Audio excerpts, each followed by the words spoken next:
दोस्तों नमस्कार। मैं आपको आज खेत को नापने के लिए हेरोन विधि का एक सूत्र लेकर के आया हूं।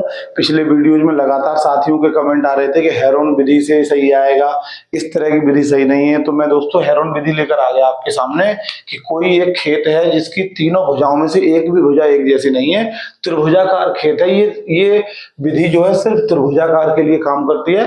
तो अगर चौकोर खेत भी है, कोई चार भुजाओं वाला है, तो उसको हम बीच में से एक विकर्ण नाप लेंगे, यानी एक कोने से तीसरे कोने की भुजा नापेंगे, बीच में से एक लाइन डाल देंगे और उस विकर्ण को नापने के बाद हम दो त्रिभुज बना लेंगे और उसमें भी हेरोन विधि हम लगा सकते हैं। चलिए पहले इस त्रिभुज में हेरोन विधि लगा करके देखते हैं, जिसकी एक भुजा 50 है, एक 70 फुट है, एक 60 फुट है।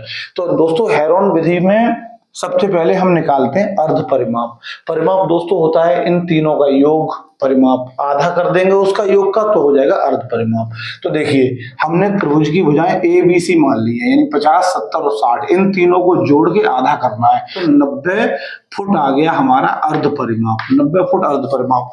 अब हेरोन विधि का दोस्तों क्षेत्रफल का सूत्र है कि त्रिभुज का क्षेत्रफल बराबर under root S, S minus A, S minus B, S minus C, जहां पर एस है अर्ध परिमाप और ए बी और सी है इस त्रिभुज की भुजाएं।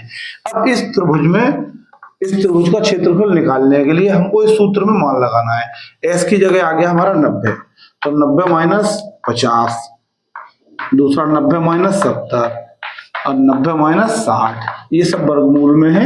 इसको हमको हल कर लेना है। और दोस्तों ये आ गया गुणा करने के बाद 21,60,000। अब 21,60,000 का हमको वर्गमूल निकालना है, तो इसका वर्गमूल निकाल लेंगे। वर्गमूल निकालने के कई तरीके हैं, गुणनखंड विधि द्वारा और भाग विधि द्वारा।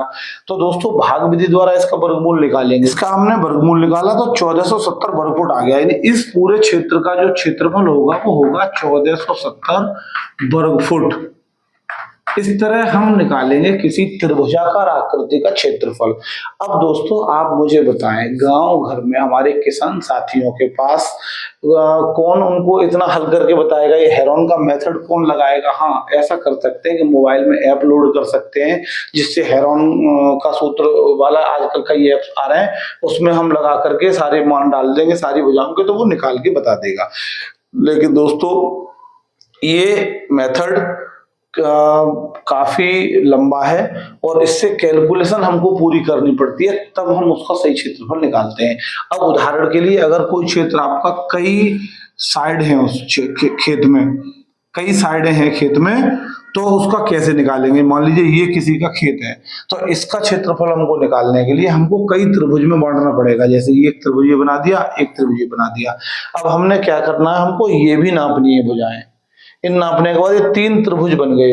इन तीनों त्रिभुज का अलग अलग क्षेत्रफल हेरोन विधि से निकलेगा और उसके बाद तीनों के क्षेत्रफल को ऐड करेंगे तो फाइनल क्षेत्रफल आएगा। इस तरह हम हेरोन विधि से किसी भी त्रिभुज का, विषमबाहु त्रिभुज का क्षेत्रफल निकालते हैं। अगर आपको वीडियो पसंद आया हो तो मिलेंगे अगली वीडियो में। लाइक कमेंट शेयर जरूर करें। जय हिंद।